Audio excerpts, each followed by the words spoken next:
Hey y'all, my name is Briley Casanova and I am a Certified Mental Performance Consultant, or CMPC for short.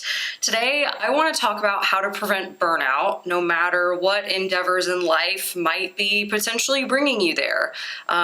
This is a relevant topic no matter what sport, activity, or life goal you're pursuing. So we all have some level of experience of burnout, whether it's in business, maybe it's parenting, sports, other extracurricular activities, obligations. I think we can all relate to having felt some kind of burnout at some stage or phase of our life. So I wanted to bring to you all today my top tips based on my background and what I've learned to avoid burnout. So first tip is to establish an effective nightly pre-sleep or pre-going to bed routine. So I want you to ask yourself, what are you currently doing or not doing to set yourself up for a successful night's sleep? If you need more detailed ideas on how to maximize your sleep, please listen to my recent podcast on sleep tips that came out before this episode. So I believe that was episode number 38 because this is episode number 39. So anyway, that's tip number one. Tip number two, make sure that you are fueling yourself effectively. That means with what you eat, how you hydrate, just anything that you put into your body. And I encourage y'all to talk to a dietitian or a doctor to make sure you're not deficient in any essential nutrients or vitamins. It's worth that conversation. It does take time, but make sure you're on top of your eating habits and your hydration habits. So there's so many connections between how we fuel ourselves, how we physically move and stay active, and how that affects our bodies, our brains, our physical bodies and our physical brain, but also our mood, our decision-making abilities. Just we need all the pieces to come together too. So that's my next tip. Another tip is to spend time doing a hobby or something that you enjoy, completely unrelated to your work or whatever activity that's taking up a lot of your time, at least once a week. Setting aside time at least once a week can give you at least a little bit of space away from the thing that's maybe draining you or taking up the majority of your day. So find something that you intrinsically enjoy. So what's something fun you do outside of your usual daily or weekly tasks? Start there.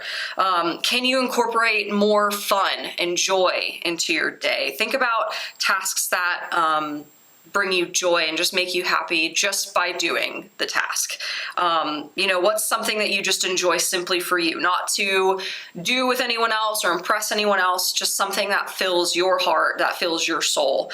This could be anything that you want it to be. There's no hard or fast rules about what counts or what doesn't count as a hobby. So I encourage you to just explore that and get creative and see what sticks, see what really means something to you. So in other words, another layer to this tip or this notion is to not place your full sense of self or your full identity into your sport or activity. That is the context for you for today. That could be leading you to burnout. So remember who you are without your sport or that activity. I want you guys to remember that your sport is what you do. It's not who you are.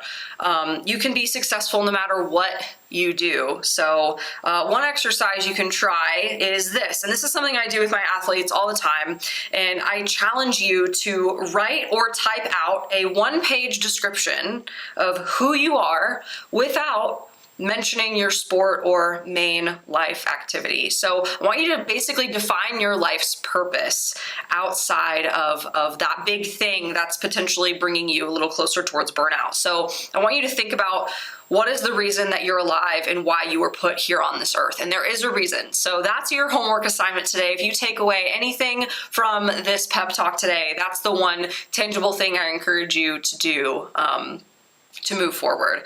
So I think another thing on top of this, so bringing it back to work, if you are a working professional, I encourage you to find a way to make your work process as fun and pleasant and enjoyable as possible, almost making it like a game.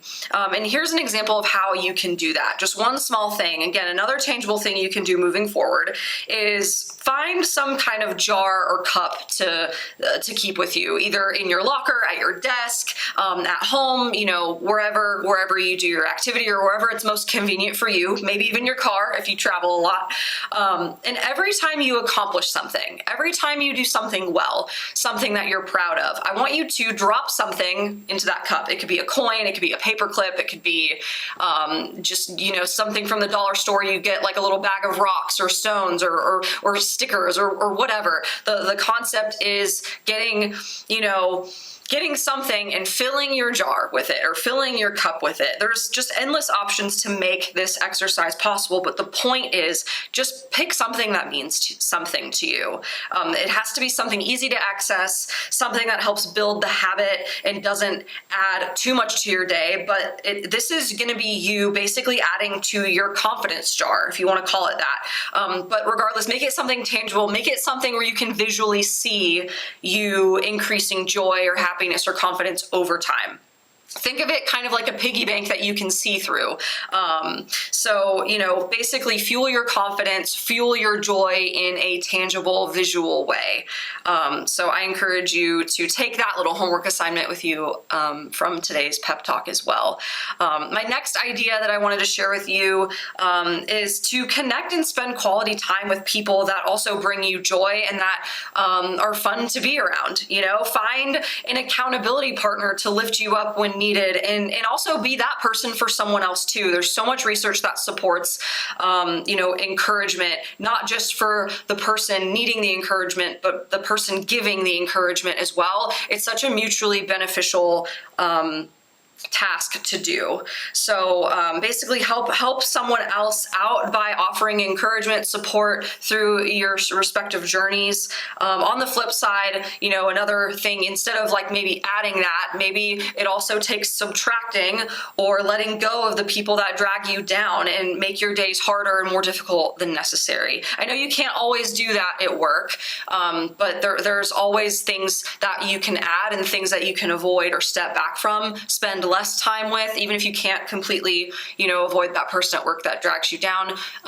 Maybe it's just tolerance and being around that person for as much as necessary, but then in the other time that you have, filling that and spending that with people that lift you up, bring out the best of you, encourage you, and bring out the creative spark in you as well.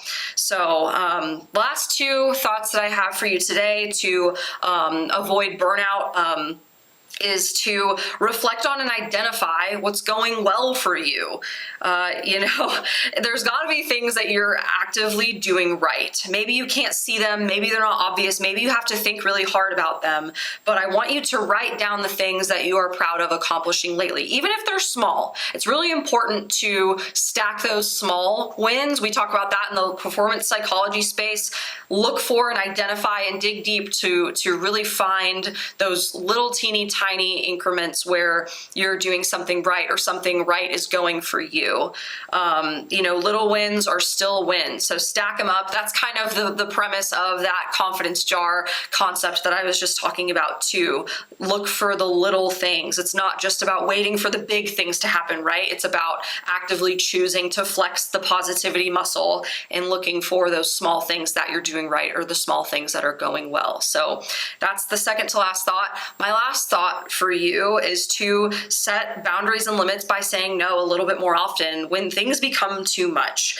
Get a little more comfortable saying no to things and be honest with yourself about when it's time to say yes or say no to something.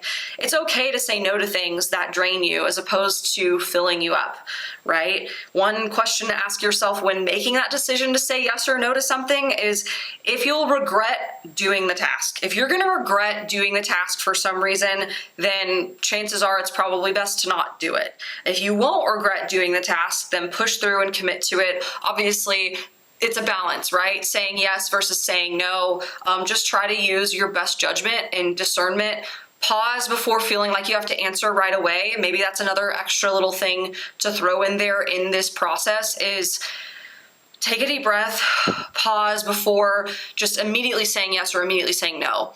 Take a minute to think about it, process, assess as best as you can, and then decide, is this worth my time? Is this worth my energy? Or is this the time to where I need to conserve energy and recharge and go inward and reflect and just be with myself, you know? So those are my initial ideas, thoughts, tips, strategies to potentially avoid burnout. I will close today by just saying thank you so much for listening. Please check out my social media platforms. Everything is listed in the show notes in the description section of the platform that you are choosing to listen or watch this podcast on. I've now consolidated all of my relevant links to just one link tree, so I hope that makes it easier for you to move forward with from today. Again, thank you so much for being here. I appreciate your support. I appreciate your comments and your feedback as well, so please share that with me.